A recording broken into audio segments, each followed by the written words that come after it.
మన వెహికల్స్లో Ertiga vehicle Basara ట్రిప్కి వెళ్ళేసి వస్తుంటే డిస్ప్లేలో ఇంజన్ లైట్ సింబల్ బ్లింక్ అవుతుండే.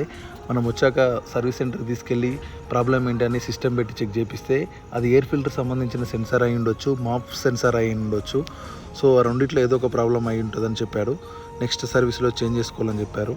మనం ఇంటికి వచ్చాక మనకు బోడుపల్లి నుంచి ఒక కాల్ వచ్చింది. అన్న మీరు లాస్ట్ 1 month బ్యాక్ మా ఇంట్లోకి వచ్చి వాషింగ్ మిషన్ చెక్ చేశారన్న, సెన్సార్ పోయింది వేసుకోవాలని చెప్పారు. మన దగ్గర డబ్బులు లేక మేము ఇన్ని రోజులు చేసుకోలేదు, ఇప్పుడు వచ్చి కొంచెం చేస్తారని చెప్తే మనం వెళ్ళాము. అప్పుడు దానికంటే పరిస్థితి చాలా దారుణంగా ఉంది. వాషింగ్ మిషన్ అప్పుడే ఎలకలు కొట్టి ఖరాబ్ చేసింది అని అంటే ఇప్పుడు అంతకు మించి మొత్తం ప్లాస్టిక్ ఐటెంతో సహా ప్రతి ఒక్క ఐటెంని ఎలకలు కొట్టి దండయాత్ర వేసేసాయి. మనం పని మొదలు పెట్టుకొని ప్రతిదీ ఎవ్రీ పార్ట్ కనెక్ట్ చేసుకొని ఒక 1 hour టైం పట్టింది. అంతా క్లియర్గా నీట్గా చేసి కొత్త వైర్లు వేసి కనెక్ట్ చేసి కస్టమర్కి రన్ చేసి చూపించాం. కస్టమర్ కూడా సాటిస్ఫై అయ్యాడు. సో వాషింగ్ మిషన్ చుట్టుపక్కల ఏమైనా సామాన్లు ఉంటే కొద్దిగా దూరంగా పెట్టుకోండి, కొద్దిగా ఫ్రీగా ఉండే ప్లేస్లో పెట్టుకోండి వాషింగ్ మిషన్. థ్యాంక్ యూ అండి, థ్యాంక్ యూ సో మచ్.